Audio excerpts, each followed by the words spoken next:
Buat para akademisi, publikasi di jurnal internasional top seperti Scopus itu kan sebuah pencapaian besar ya. Tapi perjalanan itu nggak gampang. Ada biaya yang selangit dan proses review yang lamanya minta ampun. Nah, di sini kita bakal bongkar strateginya biar Anda bisa menembus semua tantangan itu. Pasti mau kan? Ini adalah ambisinya semua dosen, peneliti, bahkan mahasiswa pasca sarjana.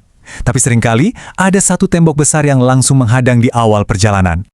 Oke, kita mulai dari rintangan pertama yang paling sering bikin peneliti mundur. Angka ini, 30–60 juta rupiah. Gila kan?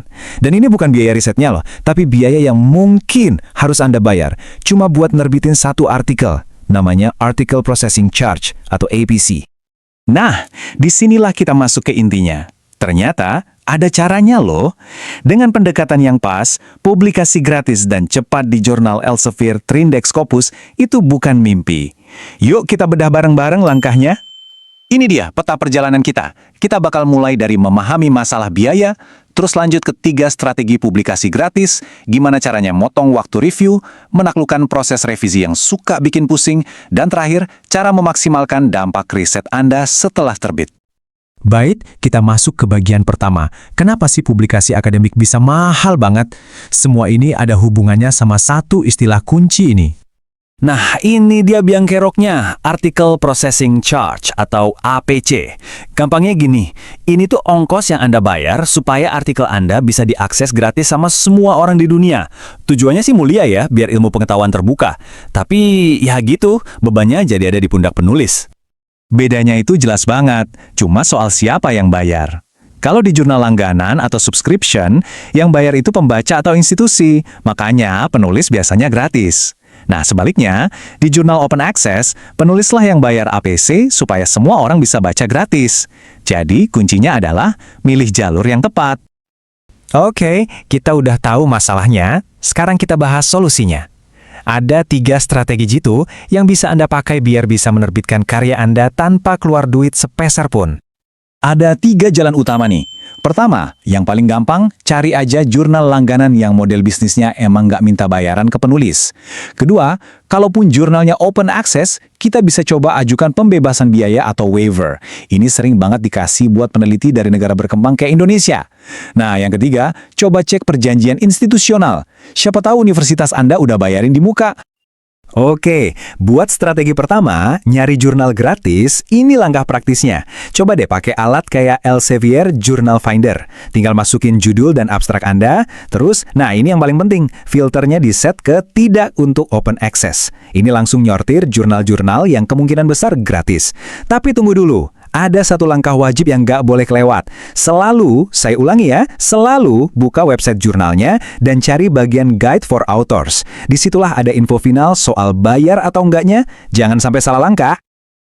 Sip, urusan biaya beres. Sekarang kita taklukkan rintangan kedua, waktu.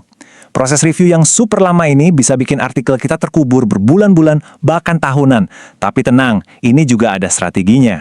Coba deh lihat bedanya. Proses standar bisa makan waktu sampai setahun. Lama banget kan? Tapi kalau kita strategis milih jurnal dan nyiapin naskahnya, waktu tunggu itu bisa kita pangkas habis-habisan, bahkan jadi cuma beberapa bulan aja. Jadi gimana caranya biar ngebut? Pertama, di situs jurnalnya cari data Journal Insights. Terus intip time to fresh decision. Pokoknya cari yang di bawah 8 minggu. Kedua, incar special issues atau edisi khusus. Ini biasanya prosesnya lebih satset. Dan yang paling krusial, pastiin naskah Anda itu klik banget sama aims and scope jurnalnya, biar nggak langsung kena tolak. Terus, jual ide Anda lewat surat pengantar yang keren dan meyakinkan. Anda udah lolos review awal dan dapat email, isinya revisi mayor. Eits, jangan langsung lemas. Ini bukan penolakan loh. Anggap aja ini undangan. Undangan emas buat bikin naskah Anda jadi jauh lebih mantap dan akhirnya tembus publikasi. Ini adalah perubahan mindset yang penting banget. Kalau Anda dapat revisi mayor, itu artinya editor dan reviewer lihat ada potensi di riset Anda. Mereka udah investasi waktu loh buat kasih masukan. Kalau Anda bisa jawab semua masukan itu dengan baik, status diterima itu udah di depan mata. Serius. Nah, ini contoh jawaban revisi yang sempurna. Lihat deh polanya, sopan, langsung ke poinnya. Dan yang paling penting, nunjukin dengan jelas di mana persisnya perubahan dibuat, lengkap sama halaman dan nomor barisnya. Ini bikin kerjaan editor dan reviewer jadi gampang banget buat ngecek perbaikan Anda. Selamat, akhirnya artikel Anda terbit. Tapi perjuangan belum selesai. Sekarang giliran Anda memastikan karya ini dibaca, disitasi, dan ngasih dampak sebesar-besarnya di komunitas ilmiah. Langkah-langkah ini jangan disepelekan. Pertama, rapihin profil Scopus Author ID Anda. Wajib. Terus, promosikan di Google Scholar sama ResearchGate. Bagikan juga secara profesional di LinkedIn atau X. Dan yang terpenting, bangun jaringan sitasi lewat kolaborasi dan sering ikut konferensi. Intinya, makin banyak yang tahu riset Anda, makin besar dampaknya. Dari ngatasin biaya, ngebutin waktu, nanganin revisi, sampai promosi, semuanya itu bagian dari sebuah strategi yang terencana. Kalau Anda paham aturan mainnya, peluang berhasilnya itu naik drastis. Pada akhirnya, semua strategi ini kan tujuannya cuma satu, bantu Anda menyebarkan ide dan temuan penting Anda. Nah, sekarang Anda udah tahu cara mainnya, pertanyaannya saya balikin ke Anda. Riset penting apa yang siap Anda publikasikan?